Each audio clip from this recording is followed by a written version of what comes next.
एक चीज हम अपनी अपने अनुभव की बता रहे हैं। हमें 9 वर्ष हो गए कथा करते हुए, 18 वर्ष की आयु से कथा कर रहे हैं, पर इन 8-9 वर्षों में एक बहुत आपके अंदर विश्वास जगे, केवल इसलिए बात कर रहे हैं अपनी प्रशंसा में नहीं। प्रारंभिक काल की कथाओं की स्थिति में व्यवस्था पर ध्यान जाता था। हम कहीं जाएं तो हमको व्यवस्था ठीक मिले, घर में पले बड़े अच्छे घर में रहे, हम जहां भी जाएं हमको अच्छा ही मिले। जरा भी अच्छा व्यवस्था का कोई क्रम ऐसा होता था तो माँ को फोन करके बहुत रोता था मैं कि मैं क्या बताऊं, यहाँ गीजर ही नहीं है, ठंडे पानी से नहाना पड़ रहा है। पहले तो रसोईया जी भी नहीं रहते थे साथ में, तो बेचारे जो बनाते थे वो पाना पड़ता था। बहुत कुछ देखा, मतलब इतना नहीं, सब कथा वक्ताओं ने बहुत कुछ देखा, पर हम अपनी स्थिति बता रहे हैं। पर ज्यों-ज्यों कथा क्रम में आगे आते गए, अब यह स्थिति है, बहु व्यवस्था से बहुत प्रसन्नता भी नहीं और सूक्ष्म व्यवस्था से परेशानी भी नहीं। अपने आप ये अनुभव कथा करते करते होने लगा।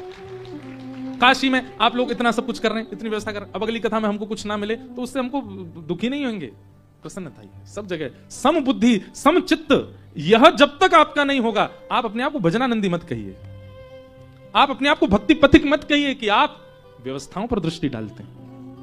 हर स्थिति में सम का भाव आपके चित्त में आवे तो ही मानिए कि आप तापत्रयोन्मूलनम, आप भक्ति पथिक हो, वैष्णव हो।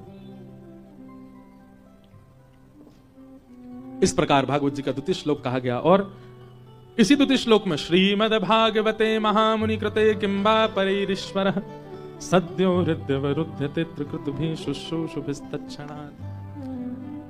भागवत जी में तो कहते हैं कि जैसे ही आपको पता चला कि काशी में कथा होने वाली है और आपने उसी समय मन बनाया कि मैं कथा सुनने जाऊंगा, जैसे ही आपने मन बनाया मैं कथा सुनने जाऊंगा, उसी क्षण श्री राधा रमण चित्त में आ गए। अब कथा में लाने की जिम्मेवारी ठाकुर जी की है। कथा सुनने के बाद ठाकुर जी प्रकट नहीं होंगे, कथा सुनने की इच्छा मात्र से तत्शृण्वन प्रपठन, भागवत जी में लिखा श्रीमद् भागवते महामुनि कृते किंबा परैरीश्वर सद्यो हृदयवरुध्यते त्रिकृतुभिः, जिसकी सुनने की इच्छा मात्र से हृदय में ठाकुर जी प्रकट हो जाते हैं। ठाकुर जी जिस दिन आपको पता चला काशी में कथा, उसी दिन प्रकट हो गए चित्त में। अब चित्त में ठाकुर जी आ गए। कथा से क्या किया जा रहा है? चित्त का मार्जन किया जा रहा है, चित्त को ठाकुर जी के अनुकूल बनाया। ठाकुर जी अब व्यवस्था में ही आ गए, लेकिन इन कथाओं को सुनकर के जो चित्त का मार्जन कर रहा होगा वहां ठाकुर जी डट जाएंगे।